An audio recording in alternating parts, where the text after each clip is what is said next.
This game is 10 years old, if you can believe that. It also had a bit of a crazy development cycle that started back in 2009 and involved the closure of THQ. In 2009, Obsidian Entertainment wanted to make a South Park game, so they approached Matt Stone and Trey Parker about allowing them to use the license with the intent to make a game that looked just like the TV show. Parker and Stone wanted to be involved with the development of the game so they could make sure that the game met their quality standards. Not just visuals, they also wrote the script to the game, voiced all of the characters, and consulted on the design. They wanted to make sure that there would never be another game like South Park 98 or Chef's Love Shack. But when THQ filed for bankruptcy at the end of 2012, it looked like the stick of truth may never come out. But in 2013, Ubisoft bought the rights for the game and delayed the game by a year to give the team time to finish the game. The game was still heavily censored depending on the region that you live in. The game contains abortions and Nazi imagery. Parker and Stone were able to make jokes about it though, with the scenes being replaced by detailed explanations as to what happens during the cutscene. And one of the biggest things that they wanted with this game is that it looks exactly like the show, with the game being played in a 2.5D perspective being used to imitate the look of the show. It also allows users to explore all of South Park, being kind of like an open world turn-based RPG. The Stick of Truth came out March 4th, 2014 for the PS3,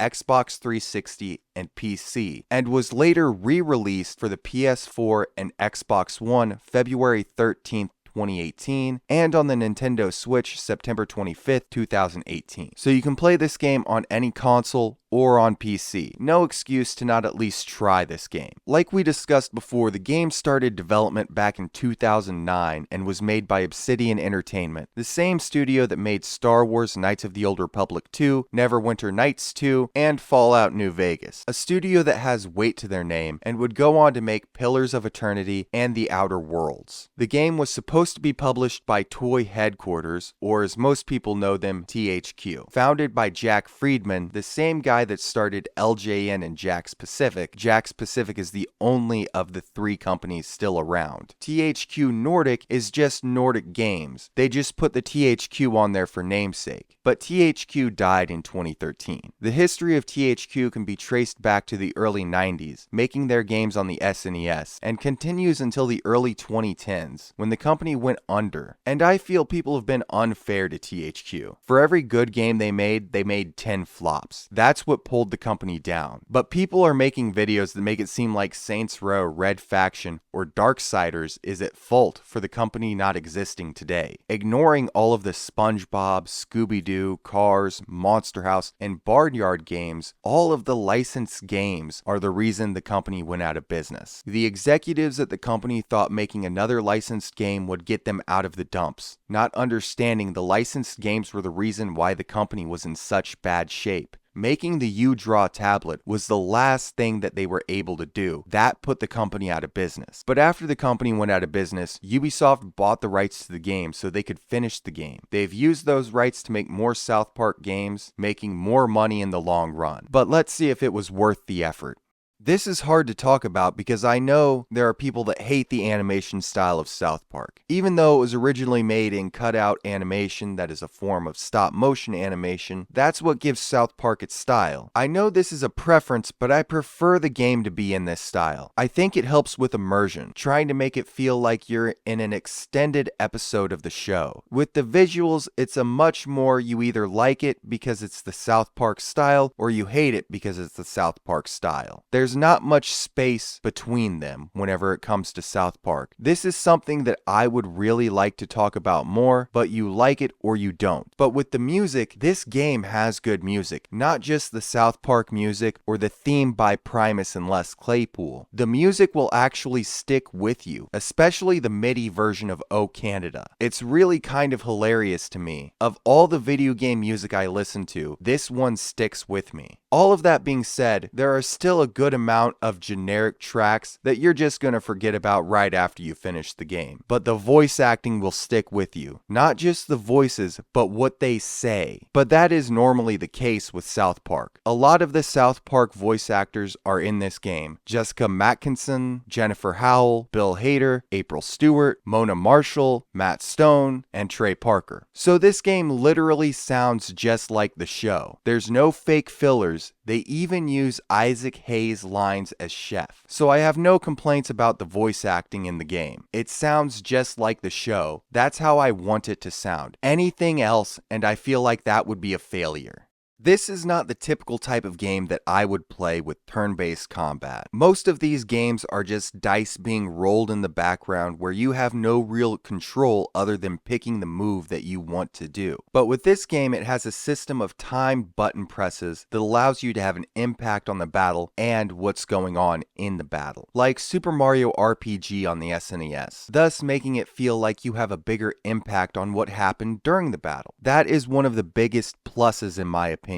But the combat is way too easy. It's not really going to challenge you, especially after I realized that I'm more powerful than any other character in the game. By the end of the game, I was finishing most battles in 1 or 2 moves. Balance is one of the biggest things they need to improve on in the future. The game is also set in an open world of South Park that's not really that open, and there are a lot of obstacles that are there just to force you to come back later. Nothing about this is bad, it's just that this isn't what carried this game. The writing of the characters and the town of South Park carried this game. So if you don't like South Park, you should probably skip this game. None of the gameplay is groundbreaking, none of the environment will shatter your mind. It's a South Park game that's trying to appeal to fans of the show and fans of Matt and Trey.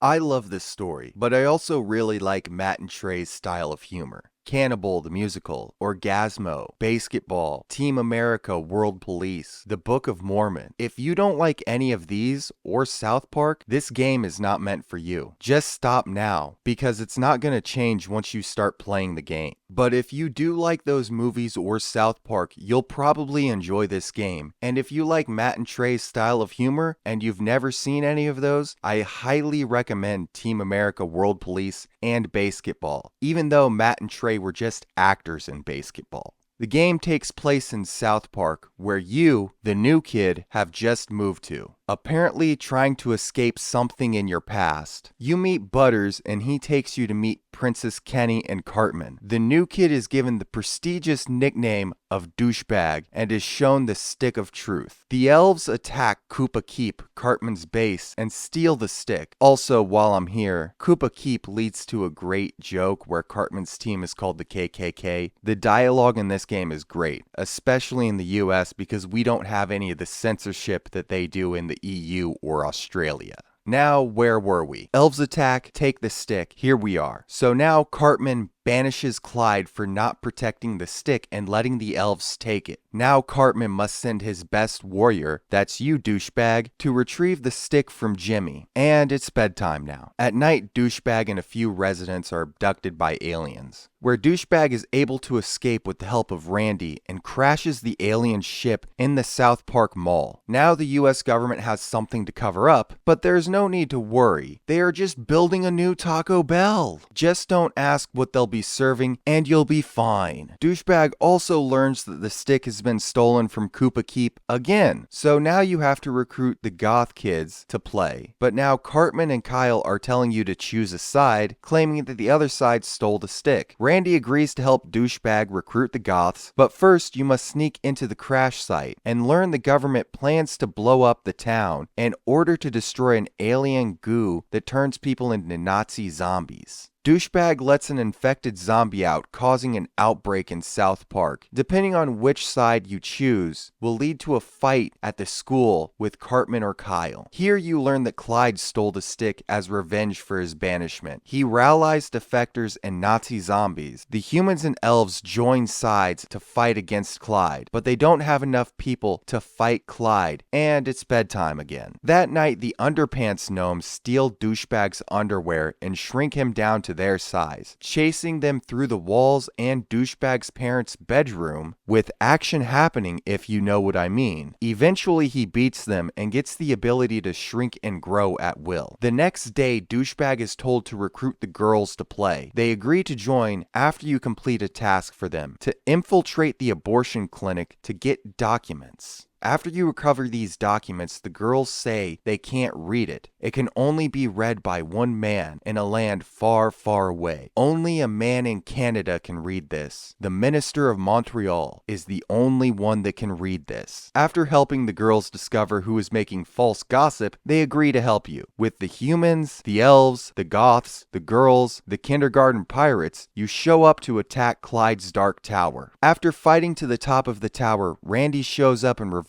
that the government has shoved a nuclear device up Mr. Slave's ass to destroy South Park. Douchebag now has to shrink down to disarm a nuke in Mr. Slave's ass. After exiting Mr. Slave, that is a dirty line, Douchebag is ready to fight Clyde when he resurrects Chef as a Nazi zombie. After Clyde loses, he decides that he doesn't want to play anymore, and Cartman kicks him from the tower. After that, everything seems like it's over until government agents storm the tower, revealing why Douchebag went into hiding in South Park. Because he has the ability to make a large number of friends on social networking sites like Facebook that the government wants to use for their own purposes. Learning of the stick's true power, the chief agent bargains with Douchebag to help him. Princess Kenny betrays the group and uses the stick to fight the group, and infects himself with the Nazi zombie virus. Unable to defeat Nazi zombie Princess Kenny with your regular strategy, Cartman tells Douchebag the only way he can beat Kenny is by breaking the one sacred rule, by farting on Kenny's balls, resulting in an explosion that kills Kenny and cures the Nazi zombie virus in South Park. The last joke in the game is a post-credits cutscene that I will not spoil. You can look it up if you want, but I will say that you should play this game if you want to see it. And you should also listen to the dialogue, because this game is actually really funny.